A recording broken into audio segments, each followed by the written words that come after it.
You don't belong on this beach. The executive's voice sliced through the wind, sharp enough to turn heads and stop laughter mid-breath. He didn't shout. Didn't need to. The tailored linen shirt, the mirrored sunglasses, the subtle gesture toward the roped boundary said everything.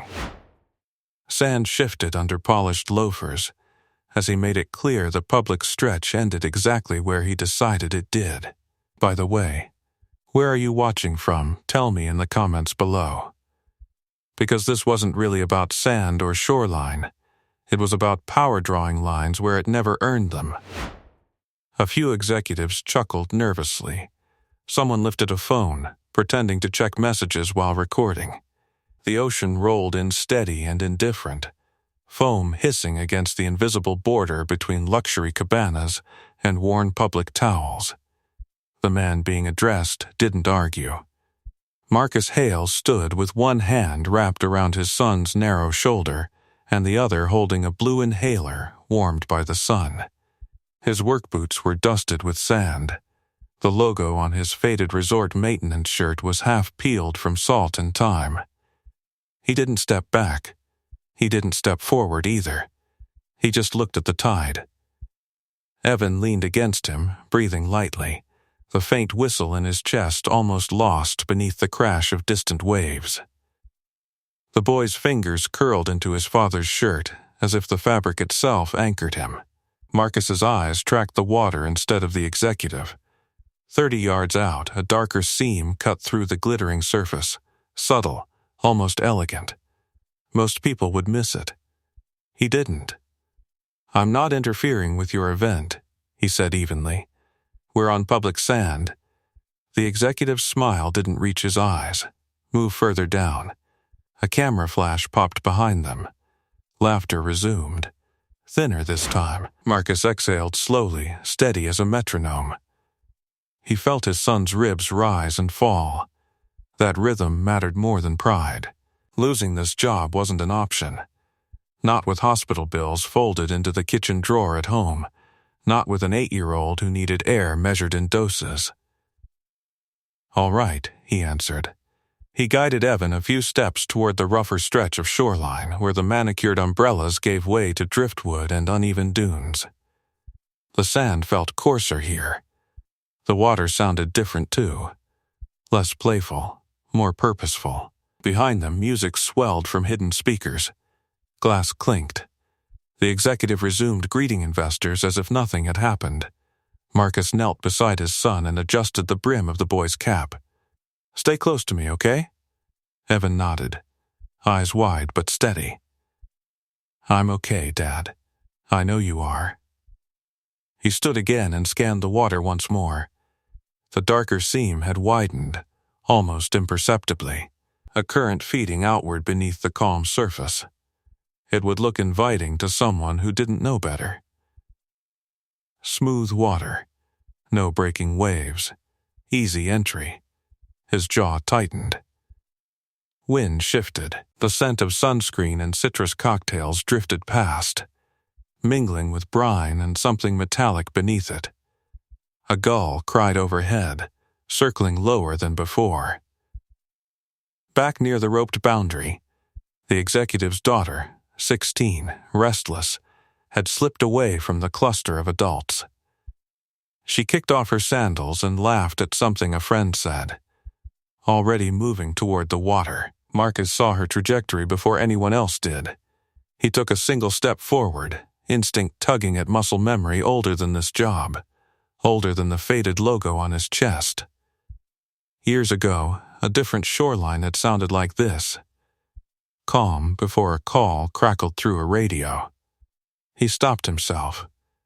Not his responsibility, he reminded his pulse. He was maintenance now. He checked drainage system. He cleaned salt corrosion from metal rails.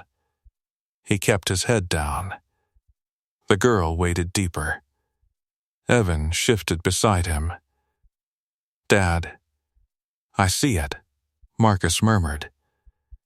The darker seam pulsed once, subtle but alive. Water around her calves began to draw outward in a smooth, deceptive slide. Back at the cabanas, the executive raised a glass for a toast. Applause rippled across the private stretch, drowning out the soft change in the ocean's tone.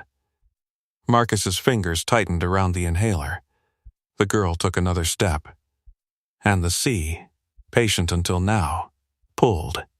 It didn't roar. It didn't announce itself with drama. It simply tightened its grip around the girl's legs and dragged her sideways, then outward, as if the shoreline had exhaled and forgotten to inhale again. At first she laughed. Then she stumbled. By the time her smile cracked into confusion, the water was already at her waist, sliding fast beneath her feet. She tried to step back and found nothing solid to step on. "Dad," she shouted, the word thin against the wind. Near the cabanas, the executive lowered his glass too slowly. His smile lingered half a second longer than it should have before dissolving. Conversation stuttered. Someone squinted toward the water. Security shifted but hesitated, waiting for instruction. Marcus was already moving. He didn't run in panic. He moved with intention, boots discarded mid-stride, shirt yanked over his head without breaking rhythm. Sand kicked up behind him as he passed the invisible line no one else had dared to cross. "Call emergency response." Someone yelled. The hired lifeguard grabbed a float and charged forward, but he angled straight toward her, fighting the current instead of reading it. Marcus saw the mistake instantly. "Don't go head on," he barked, voice cutting through noise with practiced command. "Angle left. Let it carry you. Then cross." The lifeguard faltered, confused by the authority in the maintenance worker's tone. The executive stepped forward at last, shoes sinking into wet sand. "Do something." He shouted at security, at the sky, at anyone who would absorb his fear. Marcus hit the water. Cold surged around his ribs, sharp and clarifying. The current tugged immediately, strong and clean, like a conveyor belt built by nature. He didn't fight it. He let it take him 2 beats farther out, conserving strength, then cut diagonally across its shoulder. Behind him, Evan stood frozen near the driftwood line, clutching the inhaler with both hands. Helena Price, the COO, placed herself beside the boy without being asked. "Your dad's trained," she murmured, half to him, half to herself. "He moves like someone who's done this before." Out past the break, the girl's head bobbed once, then vanished. The executive's composure shattered. "Lila," he screamed, voice breaking raw. Marcus reached the outer seam just as she surfaced again, coughing and flailing. Panic made her heavy, fear turned limbs into anchors. He grabbed her from behind before she could drag them both under. "Listen to me," he snapped near her ear. "I've got you." "Stop fighting it," she thrashed once more. "I've got you," he repeated, tightening his hold with precise economy. On shore, phones were no longer pretending. They were filming openly now. Investors who'd laughed minutes ago stood silent, watching the maintenance diver command the ocean like it answered to him. The lifeguard, redirected, reached them from the correct angle this time, eyes wide with dawning respect. Together they shifted her onto the float. "Kick steady," Marcus instructed. "Don't waste it." They worked with the current instead of against it, sliding sideways before pushing back toward shore on a gentler line. It was technical, exact. No wasted motion, no heroics. Back on sand, the executive paced like a man locked out of his own life. Helena glanced at Evan. "You're breathing okay?" The boy nodded, though his knuckles were white. Water finally shallowed beneath Marcus's boots. He stood, lifting Lila clear as waves broke around his thighs. The crowd rushed forward, then stalled, unsure if they were allowed to step into this moment. He laid her down beyond the reach of foam. She coughed hard, expelling seawater, chest heaving. "Clear space," he ordered calmly. "Give her air." And they did.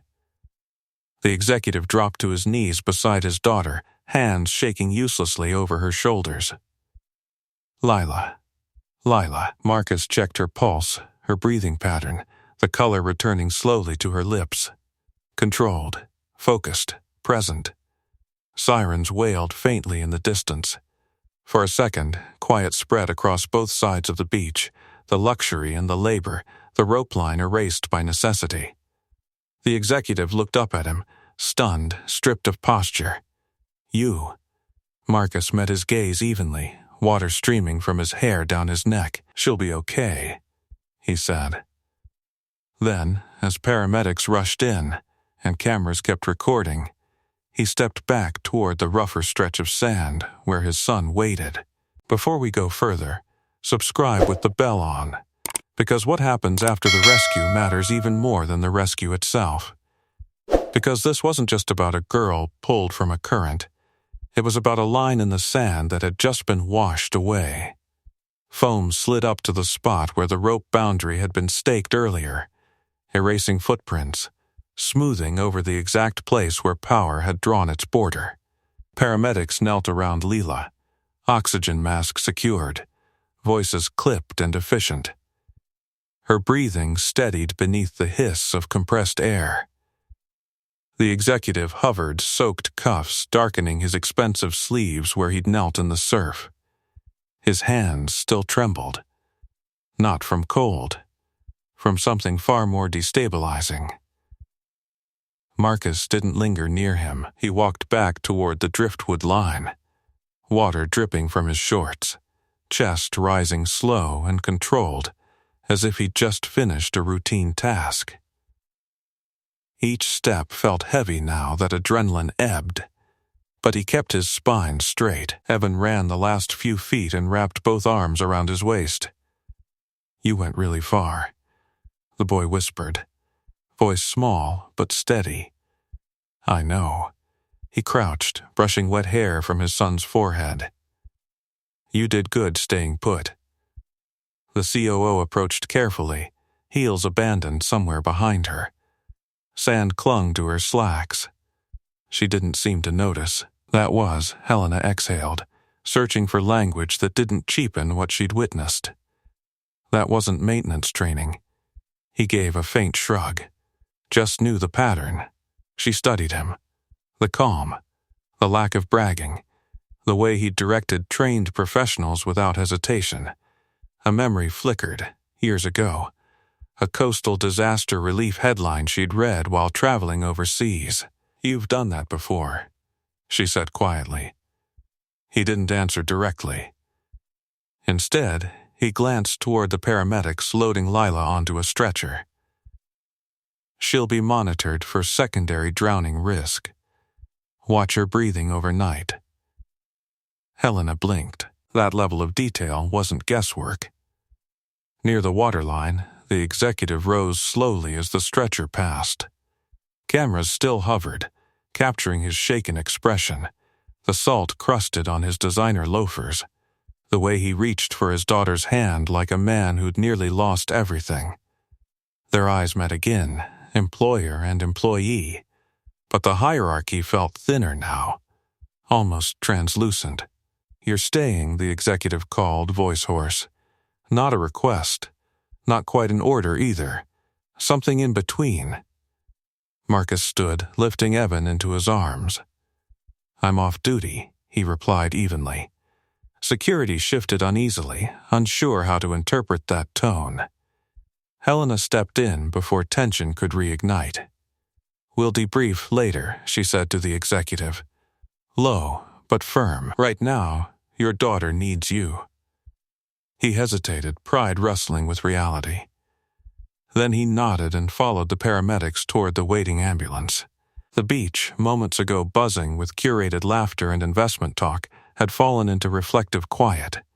Guests gathered in small clusters, voices subdued.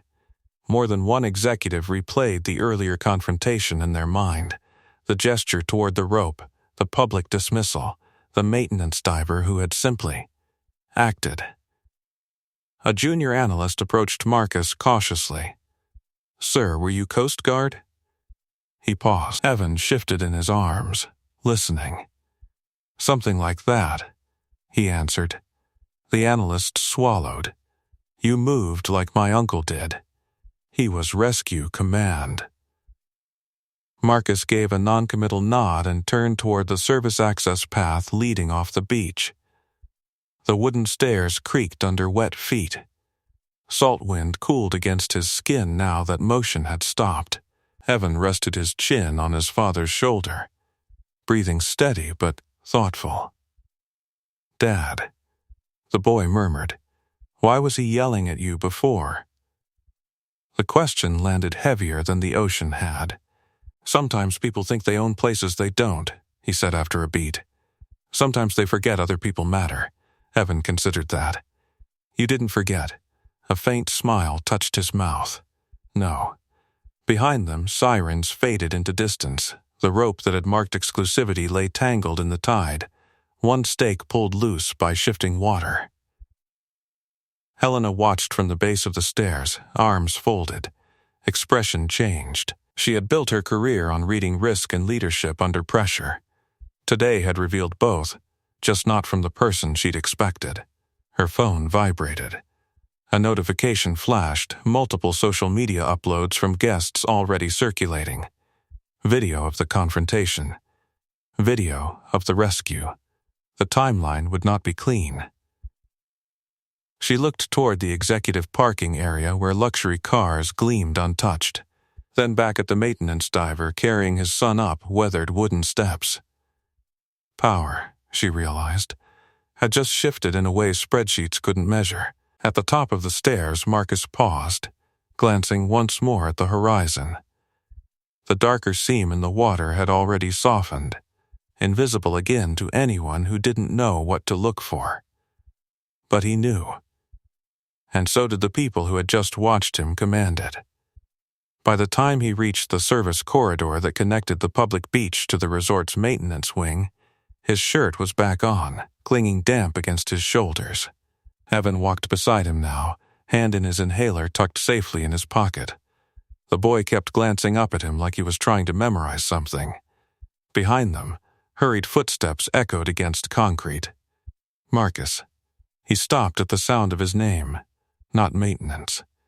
Not "Hey, you." His name.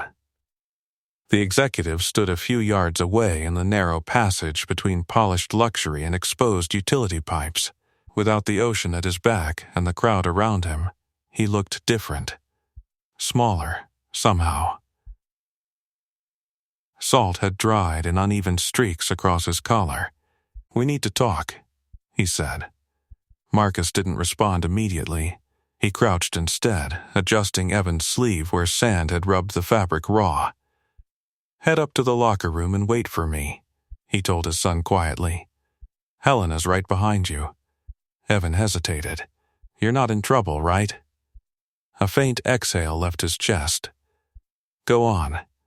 Helena appeared at the corridor entrance, offering Evan a reassuring nod. The boy moved reluctantly, glancing back twice before disappearing around the corner. Silence pressed in once they were alone. The executive straightened, reclaiming posture like armor. "You should have identified yourself." Marcus blinked once. Identified myself as what? As someone qualified. The statement hung there, thin and brittle. "I'm maintenance," he replied evenly. "That's what I am here." "That's not what you are," the executive shot back, frustration bleeding through. "You gave orders like someone who knew what the current was doing," Marcus finished calmly. Footsteps approached again, 2 security supervisors and a public relations manager hovering at a respectful distance. The corridor suddenly felt too narrow, the hum of electrical panels too loud. "This is already circulating online," Helena said quietly, holding up her phone. The entire sequence, including earlier. The executive's jaw tightened. Marcus said nothing. "You embarrassed me in front of investors," the executive muttered, lowering his voice. The words landed strangely, almost absurd against what had just happened. He held the man's gaze. "You embarrassed yourself." Security shifted uneasily. Helena didn't intervene this time. For a brief second, anger flared in the executive's eyes, reflexive, defensive.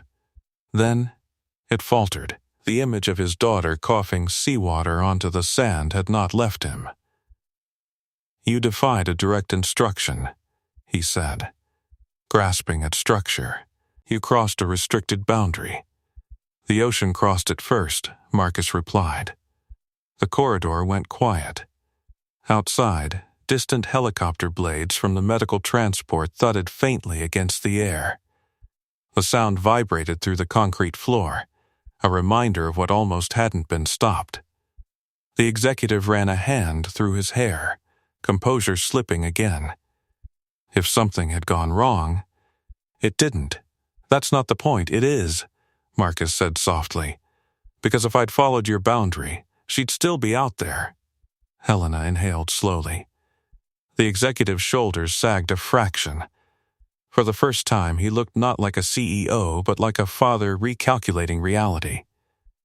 "You put me in an impossible position," he said, but the accusation lacked force now. Marcus shook his head once. "No, the current did."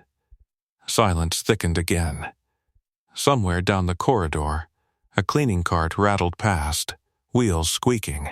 The ordinary rhythm of labor resumed as if nothing historic had occurred. Helena stepped closer, voice measured. "There will need to be a formal review," she said, "of the incident. And of earlier conduct." The executive's eyes flicked to her sharply. "Transparency matters," she added.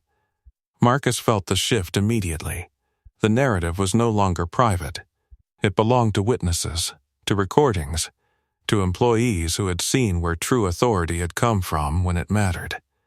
He bent to retrieve his boots, still damp with sand. "If you're done," he said calmly, "I need to check the shoreline warning flags. That rip won't be the last today." The executive stared at him. "You're going back out there?" he asked. "That's my job." The simplicity of it unsettled him more than defiance would have. As Marcus moved past, their shoulders nearly brushed in the tight corridor, linen grazing faded cotton. Prestige against practicality. "Wait," the executive said again, softer this time. He paused, but didn't turn fully. "Thank you," the man forced out, the words rough and unfamiliar. Marcus inclined his head slightly, neither accepting nor rejecting it. Then he walked toward the service exit that led back to the open sky, leaving the executive standing in fluorescent light, alone with the echo of a boundary he could no longer pretend existed. The metal door groaned as it swung open, and salt wind rushed back in, sharp and alive. The beach had changed in subtle ways.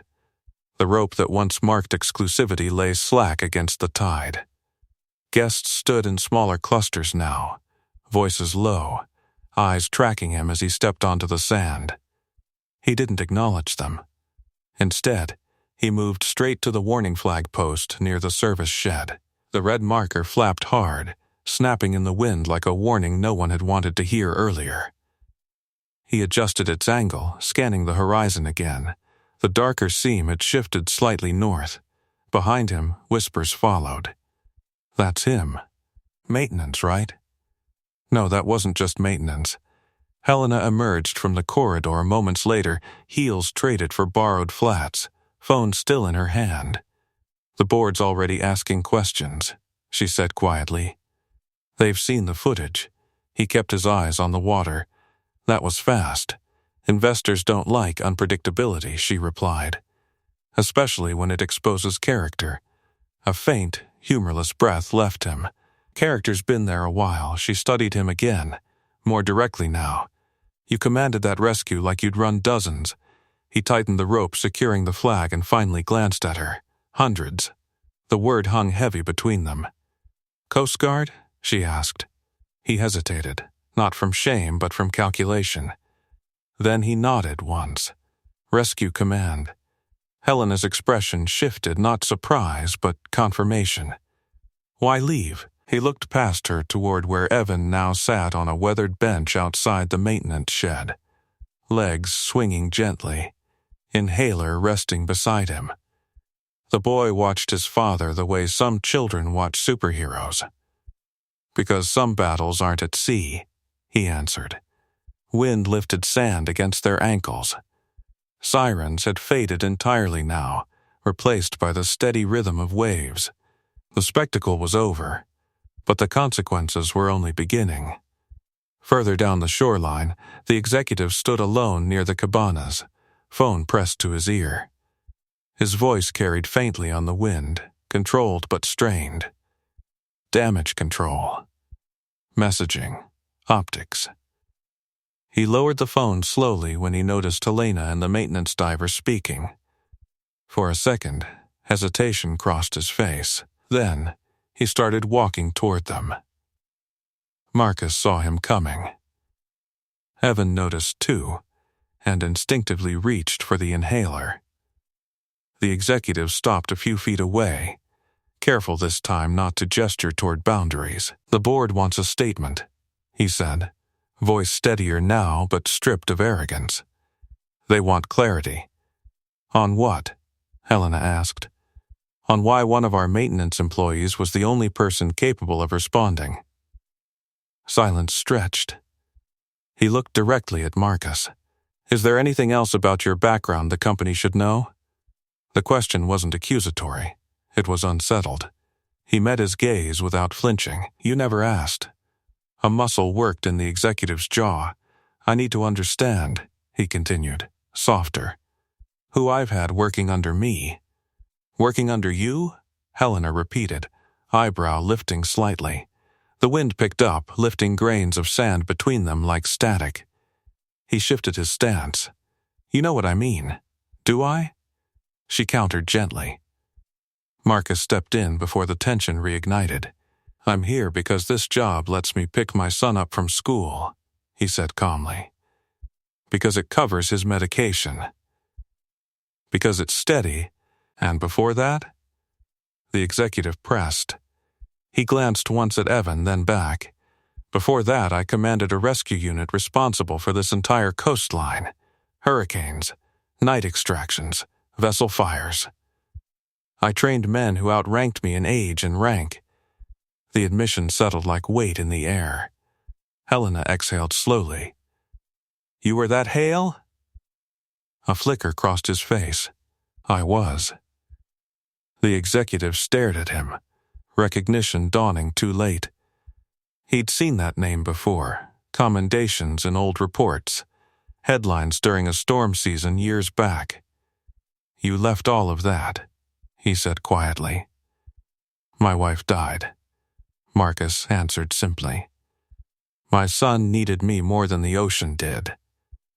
Wind moved through the silence. Out beyond the breakers, another subtle shift formed, a smaller rip beginning to thread itself into the tide. He saw it immediately. "Helena," he said without looking away from the water, "clear the swimmers north of the second buoy." She didn't question it. She turned and signaled to security. The executive followed his gaze, finally seeing what he'd missed before. Power didn't look like a title on sand. It looked like a man who could read the sea before it decided to take something else. And for the first time since stepping onto that beach, the executive didn't speak. Before this story continues, subscribe with the bell on, because what happens next isn't about gratitude. It's about accountability. The executive didn't move right away. He stood beside the maintenance diver, staring at the water like it had personally betrayed him. The shoreline looked harmless again, families returning cautiously, security repositioning, the rope finally being gathered instead of displayed. But Marcus's eyes remained fixed north of the second buoy. "There," he said quietly. At first, no one else saw it. Then a teenage boy drifted just a little too far beyond the shallow break, laughing with friends, unaware of the subtle sideways pull tightening around him. Helena was already signaling. Security began ushering swimmers back toward safer sand. The executive swallowed. Is it another one? Forming, Marcus answered. Not as strong, but strong enough. He didn't wait for permission. Boots hit sand again as he moved down shore, this time not an emergency sprint, but controlled urgency. The boy felt the tug seconds later and tried to correct straight back toward land. The same mistake as before. Angle, Marcus called out, voice carrying clean and sharp. Don't fight it. The boy panicked anyway. Marcus waded in only waist deep this time, intercepting before the current strengthened. He guided the teenager sideways, teaching mid-rescue rather than simply extracting. When they reached shallower water, the boy stumbled onto sand, embarrassed but safe. You gotta read it, Marcus said calmly. Smooth water isn't always safe water. The boy nodded breathlessly. Pride wounded, but body intact. A small crowd had gathered again, but this time there was no confusion about who was in control. The executive watched everything. He noticed how security deferred to the maintenance diver without thinking. How Helena didn't override him. How even guests quieted when he spoke. Authority had shifted without ceremony. When Marcus stepped back onto dry sand, brushing water from his forearms, the executive approached slower than before. You predicted it, he said. It was predictable. To you, a gull swooped low overhead, crying sharply before veering away. Helena joined them again. We've cleared the northern stretch, she reported. Local lifeguards are adjusting flags. Marcus nodded once. Good. The executive studied him, something unsettled working behind his eyes. Why didn't you tell anyone who you were? Would it have mattered? Marcus replied. The question landed harder than accusation. He thought back, board meetings, performance reviews. The time he'd been cut off mid-suggestion because maintenance concerns weren't strategic priorities. He had never asked about the man's past. Never wondered what skill set stood behind the quiet efficiency. I made assumptions, he admitted finally.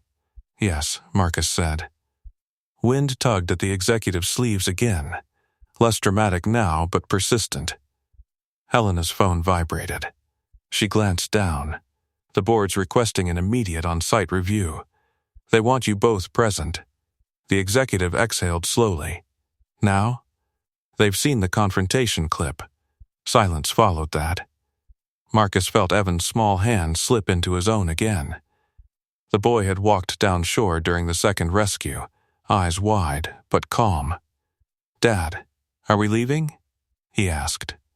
Not yet, he answered gently. The executive looked at the boy properly this time, not as a background detail, but as a reason. That's your son, he said quietly. Marcus nodded. How old? 8. He hesitated, then added, Ozma.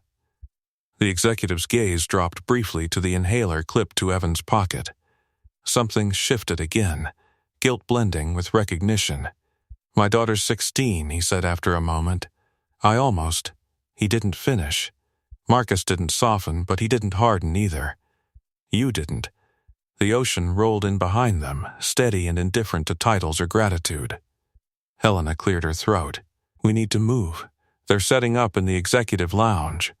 The executive nodded, then looked at Marcus. I want you there. He considered that. The same lounge he'd never been invited into. The same space overlooking the shoreline where he'd been told he didn't belong. Why? He asked. Because they're going to ask how this happened, the executive said. And I can't answer that without you. A beat passed. This wasn't about thanks anymore. It was about exposure. Marcus glanced once more at the water, stable now. Flags adjusted. Swimmers cautious. Then he looked at his son. You'll sit with Helena for a bit, he said softly. Evan nodded. You're not in trouble. A faint smile touched his mouth. No. As they began walking toward the polished glass doors leading to the executive wing, sand gave way to marble. Wet footprints marked their path behind them, one set large, one small, and for the first time that day, the executive walked half a step behind the man he'd told didn't belong. Marble replaced sand beneath their feet, cool and polished, reflecting distorted silhouettes of linen and damp cotton. The executive lounge overlooked the same shoreline that had nearly rewritten his life. Through the glass, the ocean looked serene again, deceptively obedient. Inside, members of the board were already assembled. Two appeared on a large wall screen from remote locations, faces sharp and expectant. A long table of dark walnut cut through the room like a line drawn with intention. Marcus paused just inside the doorway. He could feel the shift in air pressure, the hum of climate control, the faint scent of espresso and leather chairs. It wasn't unfamiliar territory to him. It was simply territory he no longer claimed. "Have a seat," one board member said, eyes narrowing slightly at his attire. He remained standing. The executive took his place at the head of the table, but didn't sit immediately. His fingers rested on the back of the chair instead, as if he needed support that wasn't visible. Helena closed the door behind them. "We've reviewed the footage," a woman on the screen began without preamble. "Both the rescue and the preceding interaction." The word preceding hung heavily. Silence settled like a held breath. The executive inhaled slowly. There was a misunderstanding regarding beach access during a private corporate event. Marcus didn't react outwardly, but something inside him registered the phrasing. Misunderstanding. Clean. Sanitized. On the screen, the woman tilted her head slightly. "The recording shows you instructing him to move." I did. "And threatening his employment?" The executive's jaw tightened. That was said in frustration. Helena's gaze flicked briefly toward Marcus. He stood still, hands clasped loosely behind his back, posture steady. And then, another board member interjected. The same employee led a successful maritime rescue when contracted safety personnel hesitated. The room felt smaller. Why, the woman asked carefully. Was he the only one capable? The executive looked toward him finally, not with accusation but with something closer to acknowledgement. "Because I didn't ask who he was," he said. The answer startled even Helena. Marcus shifted slightly, weight moving from one foot to the other. He wasn't here for vindication theatrics. He was here because the narrative needed truth. "I served 15 years in Coastal Rescue Command," he said evenly, voice carrying without strain. "Left after my wife passed. Needed stable hours." The board members exchanged glances. That information wasn't disclosed during hiring, one noted. "It wasn't relevant to the position offered," he replied. And yet, Helena added quietly, "It became very relevant today." Outside the glass wall, waves rolled in rhythmic sets. The rope boundary had been fully removed now. Staff worked quietly to dismantle the exclusive setup. The executive finally sat down. "I misjudged him," he said, each word deliberate. Publicly. The admission didn't carry drama. It carried weight. On the screen, the woman leaned forward.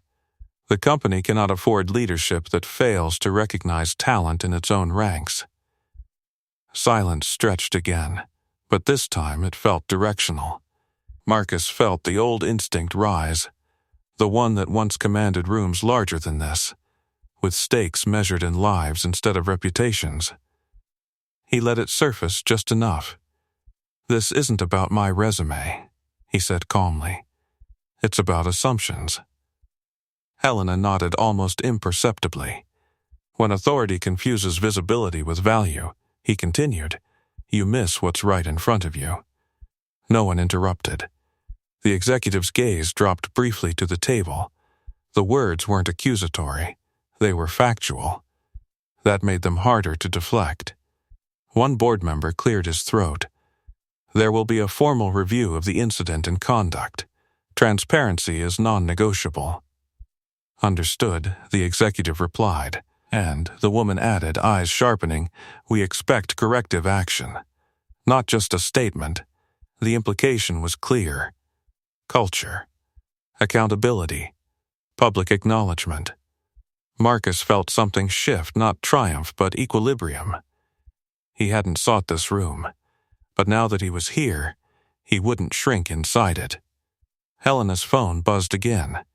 She glanced down and then up at the executive. Local news has picked up the footage. He closed his eyes briefly. The ocean outside continued its steady rhythm, unconcerned with board votes or brand management. Marcus thought of Evan sitting just outside the lounge with a paper cup of juice, feet swinging above the marble floor. He thought of hospital invoices folded into a drawer at home. He thought of the invisible lines people drew when they believed titles outranked character. When he looked back at the table, his expression was unchanged. But the room no longer felt like foreign ground. It felt like a place where truth had already entered, and wasn't leaving quietly. The board meeting adjourned without applause, without the false ease that usually followed strategic decisions. Screens went dark, one by one. Chairs shifted back across polished marble. The executive remained seated longer than anyone else, fingers steepled beneath his chin, eyes fixed not on Marcus, but on the ocean beyond the glass. Helena approached first. They'll want a public statement before the market opens tomorrow, she said. Not just about the rescue. About the confrontation. He nodded, slowly. Draft it. I won't, she replied gently. You will. Silence answered her. Across the room, Marcus stood near the doorway, posture relaxed but alert. He had no stake in stock prices or investor confidence. His stake waited outside with an inhaler and a paper cup of juice. You're free to go, the executive said finally, voice steadier now. Marcus didn't move. That's not why I'm still here, he answered. The words settled heavier than the accusation ever could. Helena watched the exchange carefully. This wasn't about employment status anymore. It was about something more structural, an imbalance that had been exposed in front of cameras and employees alike. The footage is everywhere, she said quietly. Staff group chats, social media, even local veteran forums. The executive's eyes flicked toward Marcus again. Veteran forums?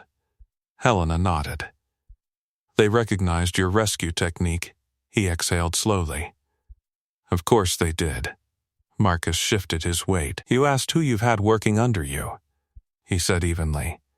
Now you know. A beat passed. I also know, the executive replied, voice lower, that I stood 30 yards away while you ran toward what I couldn't. It wasn't self-pity. It was recognition. Outside the glass wall, evening light began to soften. The tide had smoothed the sand where the rope once cut a clean division between public and private. Helena's phone buzzed again. She glanced down and then looked up. The union rep just requested a meeting. For what? The executive asked.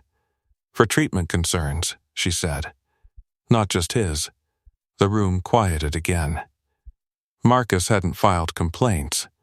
He hadn't needed to. The narrative had done the work for him. The executive stood slowly and walked toward the window. From this angle, he could see the maintenance shed near the far stretch of beach. Evan sat on the bench outside, legs swinging, watching the waves like they held secrets only his father could read. He was holding an inhaler, the executive said quietly. Marcus nodded once. Asthma, is he stable? Yes. Another silence. When he turned back around, something in his posture had shifted, not defeated, not diminished, but altered. I will address what happened publicly, he said, not as damage control, as correction. Helena studied him carefully. Be specific, she advised. Vague accountability reads like avoidance. He gave a tight nod. Marcus moved toward the door. That's between you and your board. No, the executive said quickly. It's not. He stepped forward, closing some of the distance between them. It's between me and you, he continued, and between me and every employee who watched that footage. The air in the lounge felt different now. Not tense, but transitional. Before this moves forward, subscribe with the bell on, because the next moment isn't about revenge. It's about responsibility finally catching up with power. Marcus paused at the doorway. You humiliated me in front of my son, he said calmly. Not bitter, not loud, just true. The executive absorbed that without defense. I did. And if the current hadn't shifted, Marcus continued, I'd still be the maintenance guy who didn't belong. Helena didn't look away. He took another step toward the door. Fix that, he said simply. Then he walked out. Marble echoed beneath his boots as he crossed back into the corridor.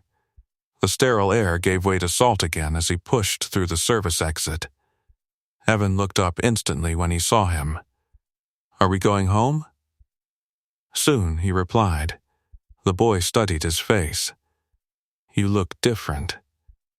Marcus knelt slightly so they were eye level. Sometimes people have to see something they almost lost before they understand what they had. Evan nodded slowly, not fully grasping the corporate layers, but understanding enough. Behind them, through the glass of the executive lounge, the CEO remained standing alone. He was no longer looking at the ocean. He was looking at the empty space where a rope had once divided worth from labor. And for the first time in a long time, he understood that fixing that line would require more than a statement. It would require change. The executive lounge doors opened again just as Marcus reached the edge of the sand. Wait. He didn't turn immediately. Evan's hand was still in his, small fingers threaded through his own like an anchor. The tide rolled in steady behind them. Calmer now. The danger invisible again to anyone who didn't know where to look. I'm not done, the executive said as he approached. Helena followed a few steps behind, observant but silent. Marcus faced him fully this time. About what? About what happens next. Wind tugged at the edge of the executive's linen sleeve. The fabric was wrinkled now, salt-stained, no longer immaculate. He seemed aware of it, but not concerned. The board wants a formal review, he continued. They also want to know whether we've overlooked talent elsewhere. That's their job, Marcus replied. And mine, the executive said.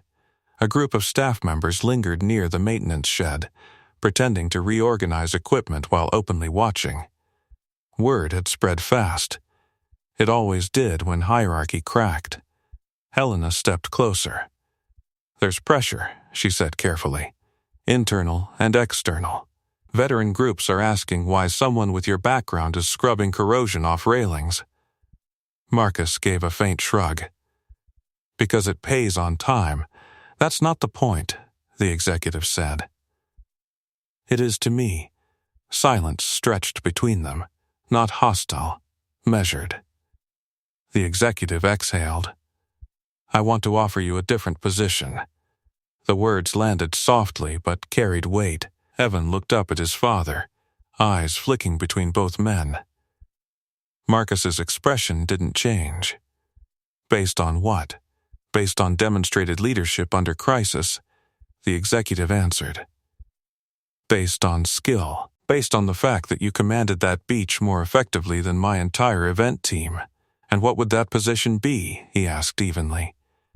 Director of Coastal Safety Operations, Helena interjected. Overseeing all resort properties along this coastline. It was a serious role.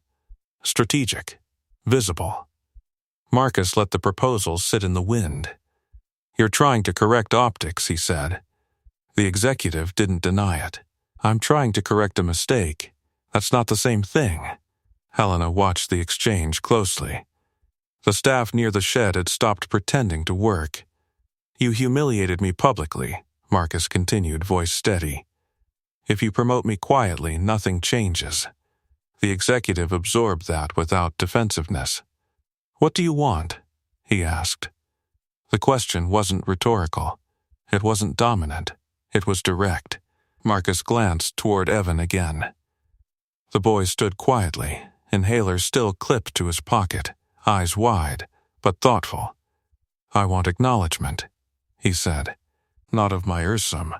Of your behavior, wind shifted. A loose strand of rope rolled across the sand like something discarded. Helena nodded almost imperceptibly.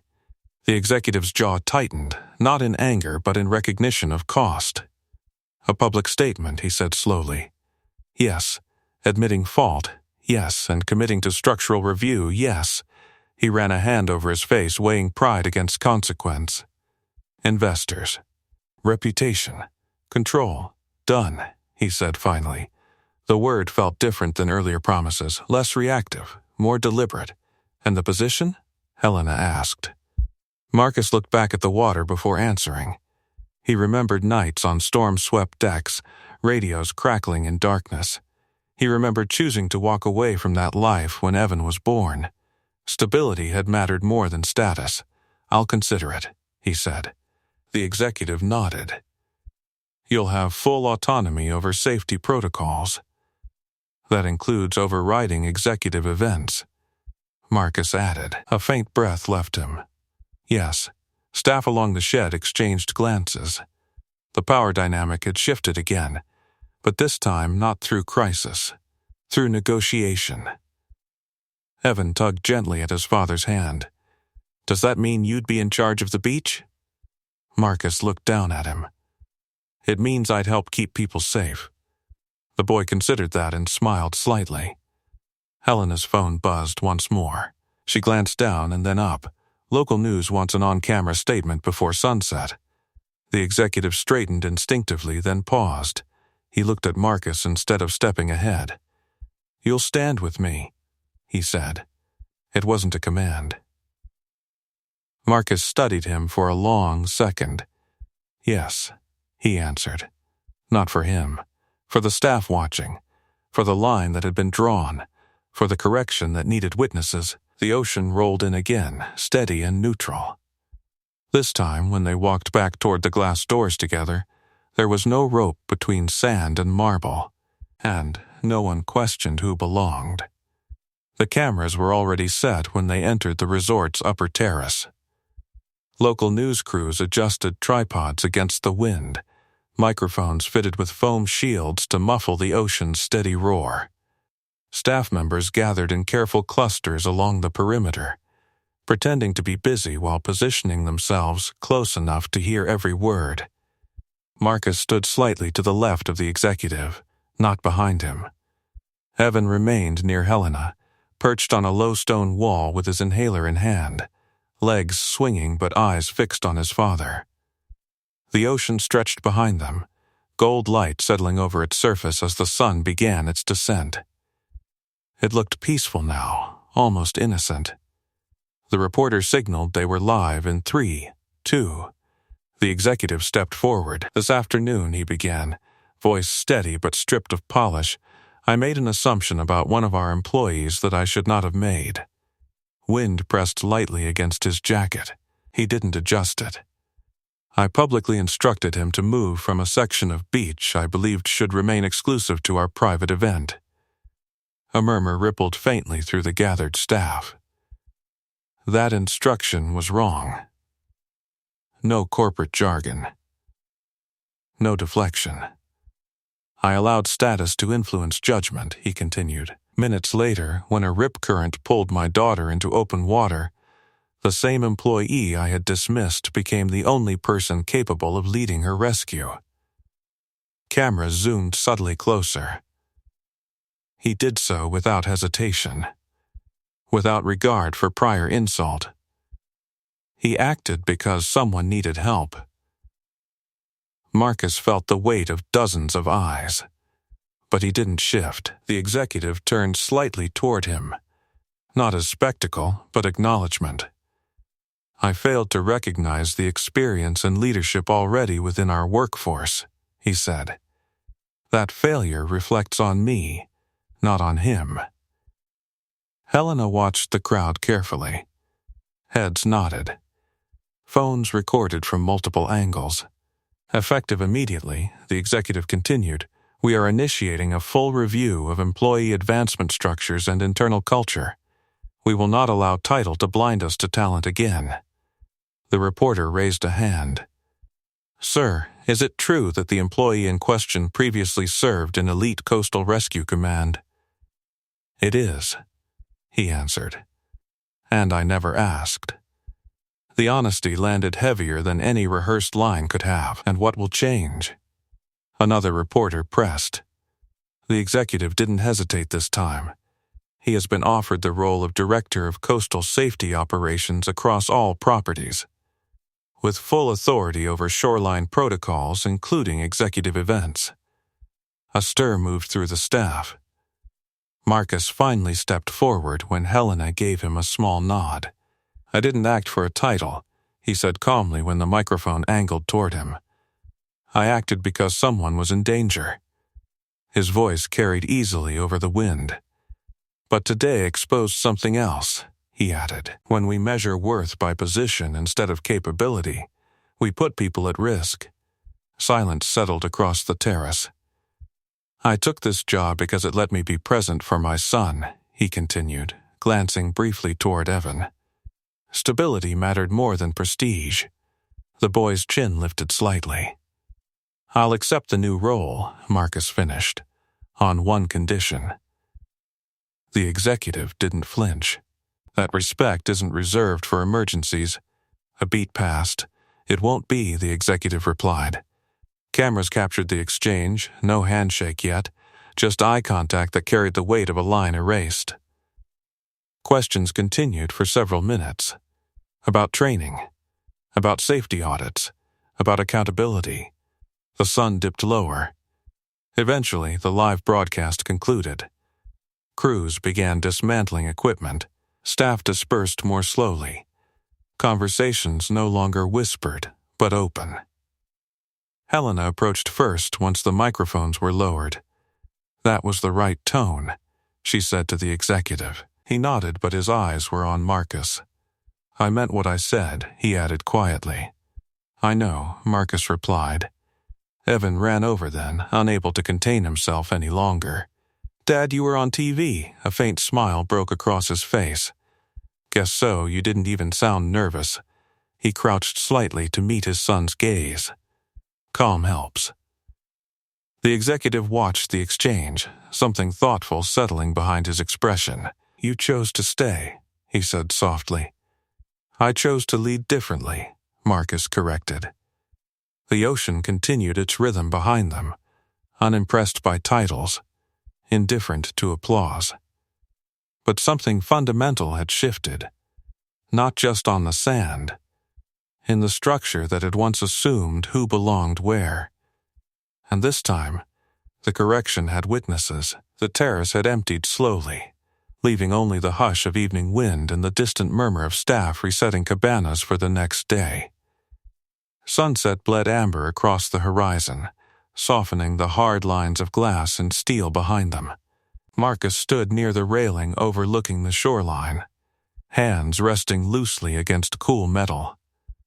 Evan had fallen into quiet conversation with Helena a few yards away, showing her how the inhaler clipped onto his pocket just in case. Footsteps approached without urgency. I owe you more than a statement, the executive said.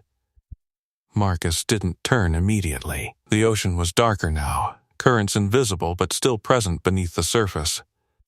You don't owe me gratitude, he replied evenly. You owe your people consistency. The wind carried a long pause between them. I built this company from nothing, the executive said quietly. Every inch of it, I know. And somewhere along the way, he continued, voice thinning slightly. I started believing that meant I saw everything. Marcus turned then. You saw growth, he said. You stopped seeing people. The words weren't cruel. They were steady. The executive leaned against the railing beside him, mirroring the posture unconsciously. When I saw you on that beach, he admitted, I didn't see a father. I saw a disruption. Marcus let that sit. And when you ran into the water, the executive continued, gaze fixed forward, I realized I didn't even know the names of half the men who keep this place standing. Below them, maintenance staff moved methodically along the shoreline, securing equipment, lowering umbrellas, smoothing sand for morning guests, the quiet labor that made luxury possible. You called it a misunderstanding in there, Marcus said. It wasn't, the executive answered. Another silence settled, less tense now, more reflective. My daughter asked me something in the ambulance, he added after a moment. Marcus glanced sideways. She asked why the man I yelled at saved her without hesitation. Wind pressed gently against them again. What did you tell her? Marcus asked. The executive exhaled slowly. That leadership isn't proven by who listens to you. It's proven by who you protect. The words felt earned, not rehearsed. Marcus studied his face, searching for performance. He found none. She also asked why you work here, the executive continued. And what did you say? That I didn't know. Marcus looked back toward Evan, who was now laughing at something Helena had said. Small shoulders relaxed. I work here, he said quietly, because I can pick him up from school every day. Because I can sit in a hospital room without asking permission. Because I'm done measuring worth by rank. The executive nodded slowly. I measured it that way for too long, he admitted. A gull cried overhead, cutting briefly through the stillness. Culture doesn't change with one speech, Marcus said. It changes with daily choices, I know. Then start there. They stood side by side, no longer divided by rope or corridor, watching the tide roll in steady sets. The ocean didn't care who commanded boardrooms. It only responded to those who understood it. I won't forget today, the executive said after a while. Don't, Marcus replied. But don't make me the exception either. That landed deeply. Helena approached quietly with Evan, giving them a respectful distance but close enough to signal the night was winding down. Car's ready, she said gently. The executive straightened but didn't retreat into formality. Tomorrow, he said, we start restructuring safety and advancement review. I'd like you involved from the beginning. I will be, Marcus answered. Not because he needed validation, because others did. Evan slipped his hand back into his father's. Can we get burgers on the way home? The boy asked, breaking the gravity of the moment. Marcus smiled faintly. Yeah, we can. The executive watched them turn toward the exit, silhouettes framed by fading light. For years he had believed power meant standing above the shoreline. Today he learned it sometimes meant standing in the water. And sometimes it meant listening to the man who had. The next morning didn't arrive with applause or headlines blaring across skyscrapers. It came quietly, with the low hum of early tide and the smell of coffee drifting through the resort's service corridor. Marcus walked the shoreline before sunrise. Evan had insisted on coming, hoodie pulled over his head, inhaler clipped in place. The sand was cool under their shoes. The rope that once divided the beach was gone entirely, stakes removed, holes filled. The ocean stretched out calm and silver beneath pale light. Is it safe today? Evan asked, squinting toward the water. It's always changing, Marcus answered. Safe just means you're paying attention. Behind them, a new sign was being installed near the access path. Not a warning of exclusivity. A notice about RIP current education, safety briefings, and open reporting for all staff, regardless of title. Helena stood nearby overseeing the setup, sleeves rolled up, expression focused. Morning, Director, she called lightly. Marcus glanced back at her, a faint smile touching his mouth. Still getting used to that. Get comfortable, she replied. you've got your first cross-property call in an hour." He nodded once. The executive stepped onto the sand moments later, not in tailored loafers this time, but in simple shoes more suited for uneven ground. He paused a few feet away, watching father and son stand side by side at the water's edge. "I read the overnight reports," he said. Employee feedback was candid. Marcus arched an eyebrow slightly. And necessary. Wind moved gently between them. "I've scheduled open forums at every property." The executive continued. "No rank-based seating. No filtered questions." Helena glanced up at that, approving. "Good," Marcus said.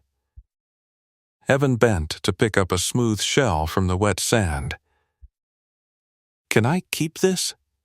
he asked. "Yeah," Marcus answered. "That one's earned." The executive watched the exchange with quiet thoughtfulness. "My daughter wants to meet you properly," he said after a moment. "Without all of that," Marcus nodded. "When she's ready."